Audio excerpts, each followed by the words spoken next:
Thank you so much. It's great to be here in Michigan. I want to make sure you can hear me. Can you hear me okay? Yeah. Good. So it's great to be here. Thank you to the many of you who've decided to come out to save our country, because we have a country to save. I'm going to talk at first about some policy issues, and then we're going to get into the politics of all of this. So you're going to get a whole gamut of it. Because I look at the situation in our country. It's not good. No. And you don't have to turn on the news to see it's not good. We are $34 trillion in debt. We're having to borrow money just to make our interest payments. China owns some of that debt. We are now, for the first time, paying more money in interest payments than we are our defense budget. You know who's paying attention to that? Russia, China, and Iran. Amen to that. And I would love to tell you that Joe Biden did that to us. But I've always spoken in hard truths, and I'm going to do that with you today. Donald Trump and our Republicans did that to us too.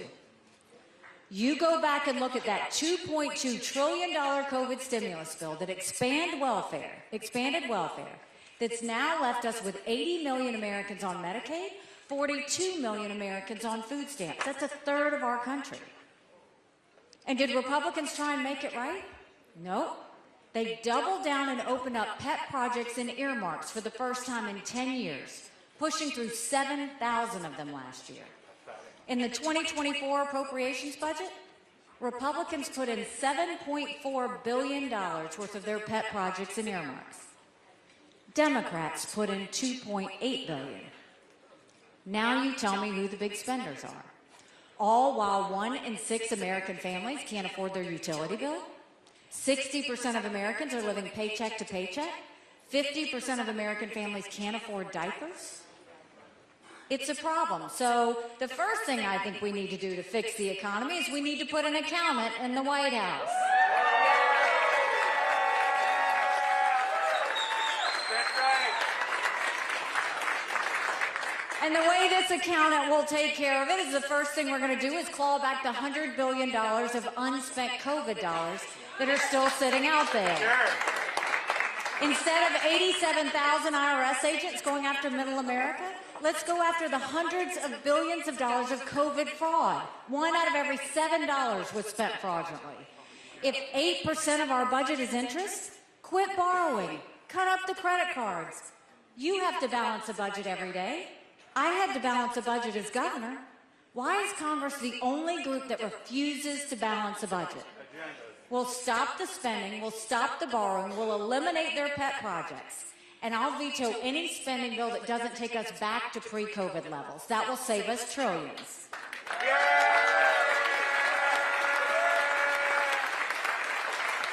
Then we'll take as many federal programs as we can out of D.C. and move them down to the states.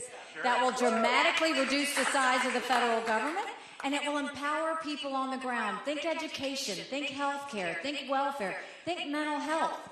When you cut those strings and send it down, you've got the decisions being made closest to the people instead of Washington bureaucrats. And then we're seeing the rich get richer and the poor get poorer.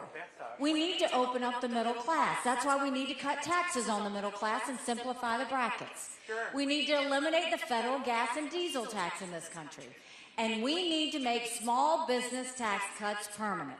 Small businesses are the heartbeat of our economy. We need to start acting like it. Amen.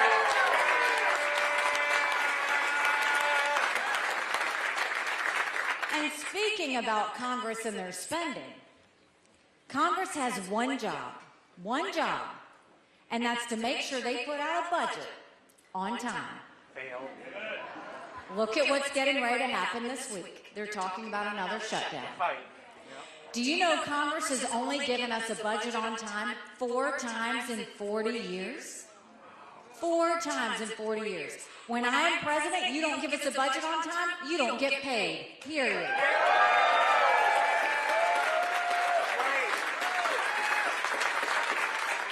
Speaking of that, don't you think it's finally time we had term limits in Washington, D.C.? Don't you think we need to have mental competency tests for anyone over the age of 75?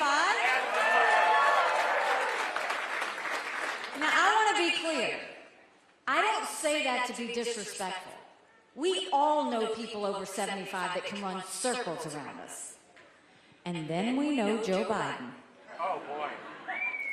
Congress has become the most privileged nursing home in the country. This is nothing to play with. These are people making decisions on the future of our economy. These are people making decisions on our national security. We need to know they're at the top of their game. And then, let's talk about the border. I can't even believe this is happening in the United States of America now.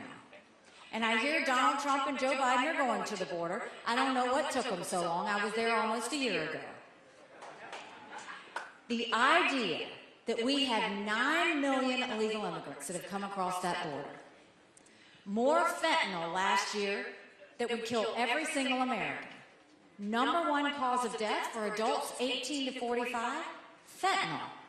And don't think for a second China doesn't know what they're doing when they send it over. For sure. Now, when I was governor in South Carolina, we passed the toughest illegal immigration law in the country. President Obama sued us over it, and we won. I think we need to go and take what we did in South Carolina and go national with it. We need a national E-Verify program so that we have businesses prove that the people they hire are in this country legally. We need to defund sanctuary cities once and for all. No more safe havens in America.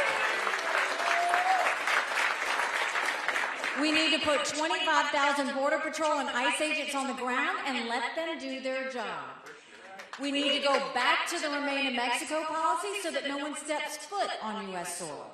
And instead of catch and release, we need to go to catch and deport. That is the way you will stop what's happening on the border.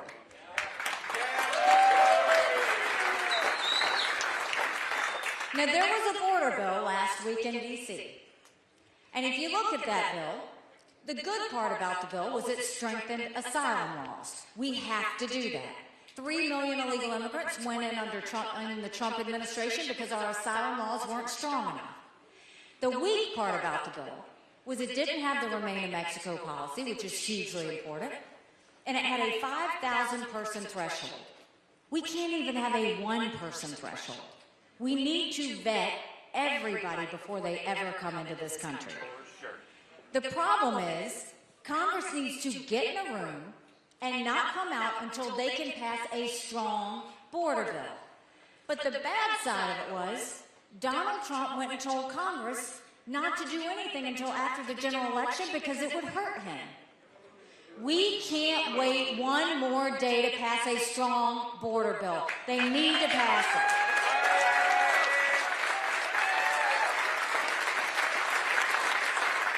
Bottom line, Congress owes us to pass a strong border bill that stops all that's happening, and Donald Trump needs to stay out of it, period. That is what needs to happen.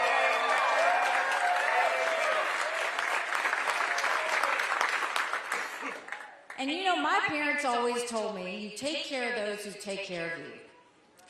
I'm going to ask you if we're taking care of those who take care of us. Right now in America, over 35,000 of our veterans are homeless. 1 in 3 suffers from PTSD or thoughts of suicide. We lose 22 heroes a day to suicide.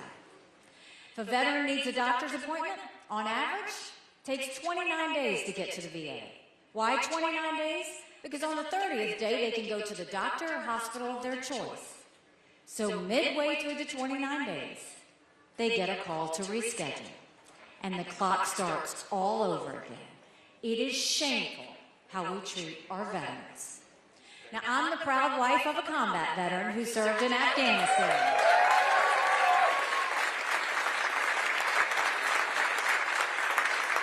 And the day Michael came home to us, that was a lot of prayers answered. But that was the easy part. The hard part's when we got home. He couldn't hear loud noises.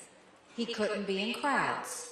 Life had passed him by for the year that he was gone, and the transition was tough. We can't just love our men and women when they're gone. We gotta love them when they come back home, too.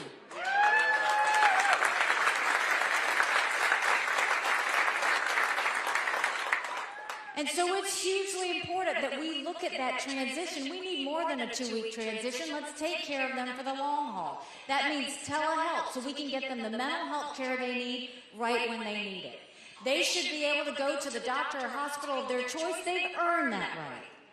And I think the way we deal with VA health care, I think every member of Congress should have to get their health care from the VA, and you watch how fast that gets fixed.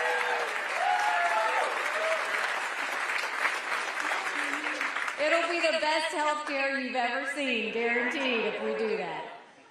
And then let's talk about national security. The world is on fire, literally. We've got a war in Europe. We've got a war in the Middle East. We've got North Korea testing intercontinental ballistic missiles capable of hitting the U.S. We've got China doing cyber attacks on our infrastructure. And we've got Russia doing blinding satellites, so we can't see what's coming into our country, and we can't see any cyber attacks they do to our infrastructure. This is the time when we need a leader who has moral clarity.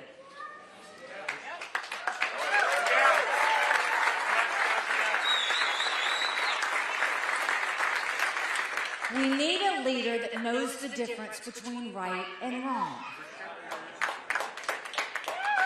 And Donald Trump showed himself again in South Carolina over a week ago. He said that he would encourage Putin to invade our allies. The rapist for you. Now think about this for a second. Donald Trump's going to side with a thug where 500,000 people have been killed or wounded because Putin invaded Ukraine. Donald Trump's siding with a dictator who kills his political opponents.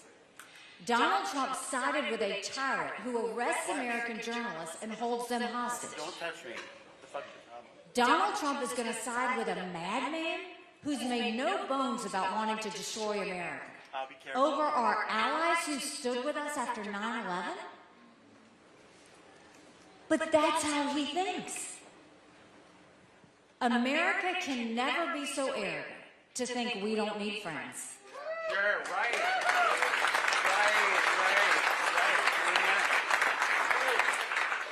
And this gets to the whole political part of why I'm running. We need to look at what is at stake here. What are our options? I'll tell you what America thinks our options are. America doesn't want, 70% of Americans don't want a Trump-Biden rematch.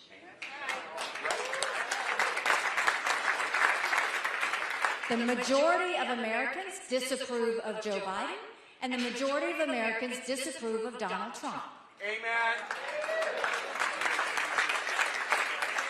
They are the two most disliked politicians in America.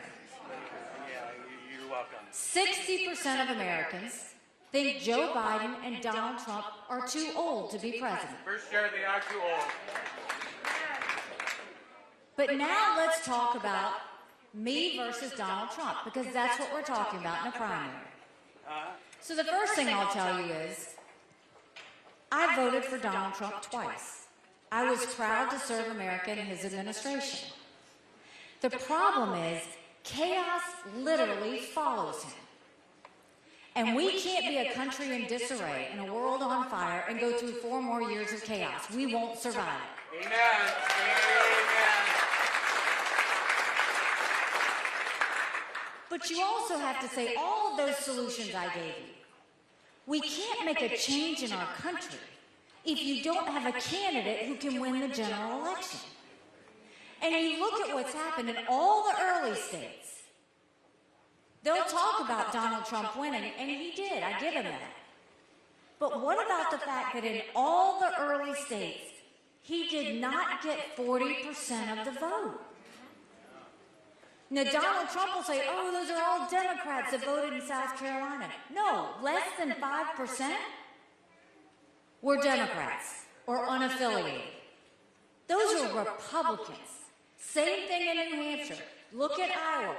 40% of the vote is not with him. You can't win a general election if you don't get the 40%. And then is he doing anything to help himself? No, he said anyone who supported me was barred permanently from MAGA. Say it. This man said Now think about that. If you're running for president, your job is to bring as many people to you as possible, not push people out. right. But that's what he's doing. He's pushing people away from the Republican Party. And that's not how you win. And then look at the polls. Don't take my word for it.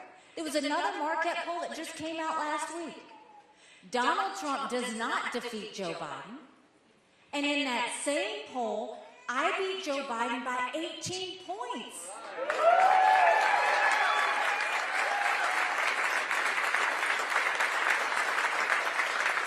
Do you know what that means? That's bigger than the presidency. That's House, that's Senate, that's governorships, that's school boards, but you win by double digits. That's a mandate going into D.C. to stop the wasteful spending and get our economy back on track. That's a mandate to get our kids reading again and go back to the basics in education. That's a mandate to secure our borders with no more excuses. And that's a mandate for law and order back in our cities. And it's a mandate for a strong America that prevents wars that we can all be proud of. Don't you want that?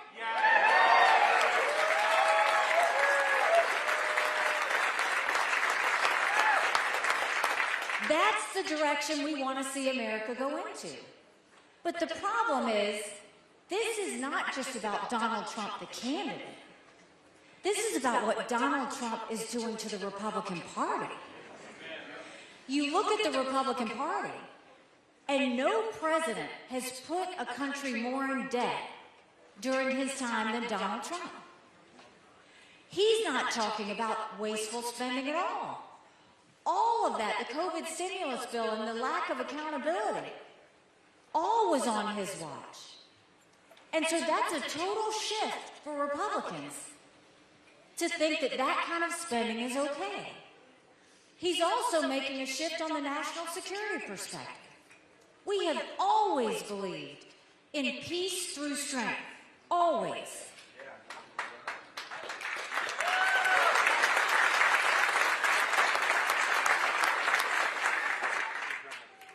And you're not going to get peace if you're like Joe Biden putting your head in the sand, or if you're like Donald Trump, where he's saying don't pay attention to the rest of the world, just live in our own little bubble. Because that's not how it works. Putin has made it very clear that once he takes Ukraine, Poland and the Baltics are next. Those are NATO countries that immediately puts America at war. This is about preventing war.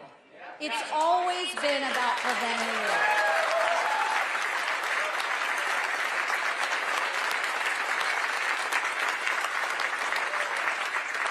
So he shifted the Republican Party on fiscal responsibility. He shifted the Republican Party on national security. And then what's he actually doing to the Republican Party? Division. He put $60 million of his own campaign contributions towards his personal court cases. And now the Republican Party, he is replacing the head of the Republican Party with his daughter-in-law. And he is replacing the director of operations with his campaign with his campaign manager. And they have now announced to all of us that the RNC's sole focus is Donald Trump. Donald Trump is turning the Republican Party into his own playpen, where it's all about him.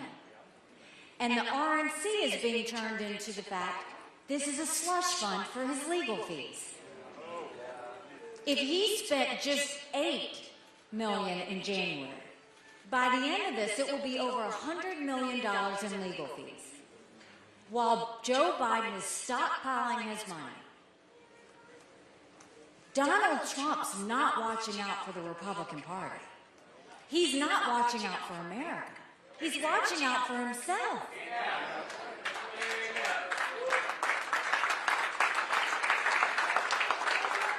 And all you have to do is listen to him. After New Hampshire, when I got 43% of the vote, he was unhinged. He went on this rant about revenge. And my dress, by the way. Then after these court cases, all he's done is talked about being a victim. But the problem is, if you're talking about revenge, or you're talking about being a victim, at no point is he talking about the American people. At no point has he talked about the $34 trillion in debt. At no point is he talking about the fact that only 31% of 8th graders in our country are proficient in reading. At no point is he talking about the open borders. At no point is he talking about the lawlessness in our cities. And at no point is he talking about how he's going to protect America from terrorists. All he's doing is talking about himself. And that's the problem. And so when I look at this, it is why we must have a new generational leader.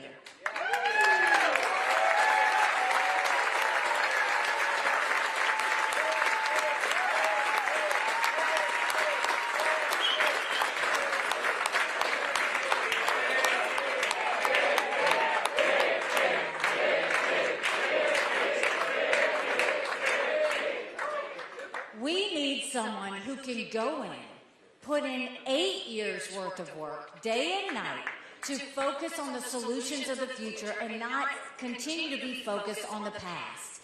That's where we're trying to go. And more than that, we got to get back to the values that made America so great in the first place. You know, 8 months ago, I dropped my husband Michael off for another year-long deployment. And I watched him and 230 soldiers pick up their 2 duffel bags of belongings to go to a country they'd never been, all in the name of protecting America.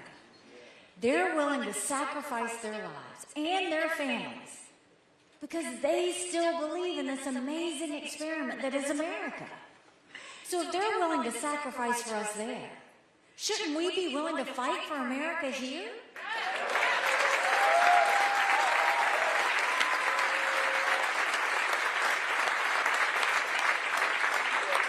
Because we have a country to save. But in order to save her, we need to think about what it means to do that. And now you look at the situation, this isn't about me. They tried to say that this was about me being vice president. I think I've solved that, right? Then they tried to say this is about me having a future run. If I was going to do that, I would have gotten out a long time ago. This is not about my political future.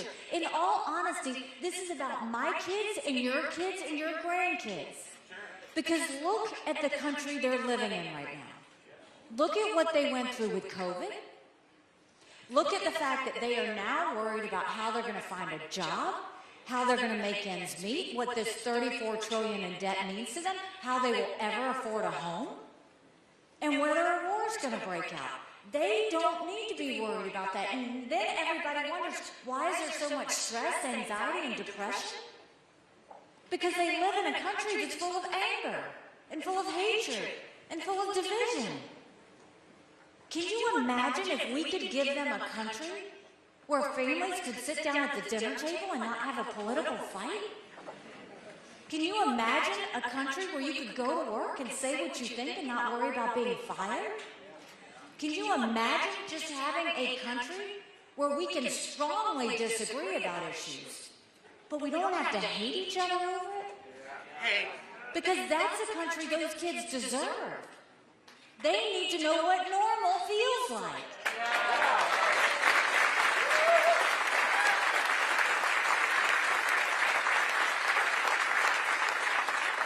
It is not normal for Joe Biden to allow millions of illegal immigrants to come in and not do anything to stop them.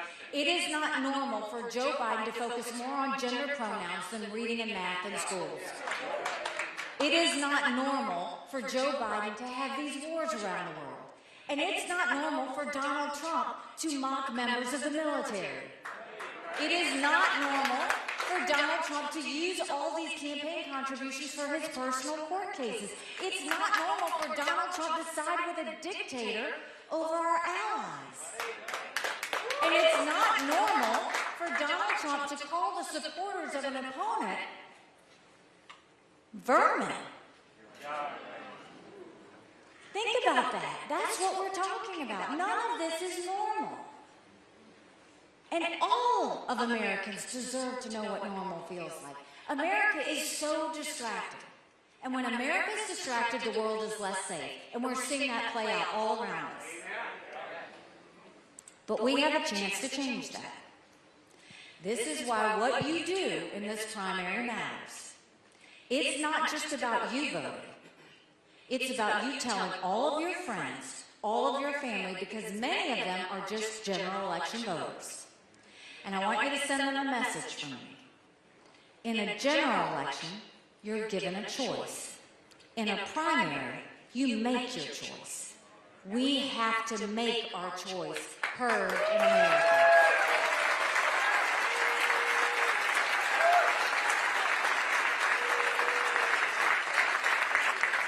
You know, when I announced that I was running, they asked me why I was doing this. And I said, my parents came here 50 years ago to an America that was strong and proud and full of opportunities. I want them to know that country again.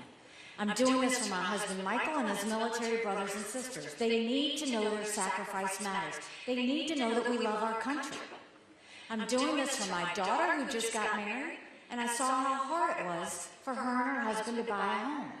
The average home buyer in America now is 49 years old. The American dream is leaving them. And I'm doing this for my son, who's a senior in college. And I am tired of watching him write papers of things he doesn't believe in just to get an A. That's not us. That's not America. And for the first time, 81% of Americans don't think their kids are going to live as good of a life as we did. We can't be okay with that. I'm not okay with that. We do have a country to save. But this is what I'll tell you we need to do. Is we've got to have some courage in all of this. Courage to know that we have to be loud. Courage to know that we have to take action. Courage to know that we can never stand by and do nothing. Amen. Courage from all of us. Courage from me to run. And courage for every one of you to know, don't complain about what happens in a general election if you don't do something in this primary. It matters.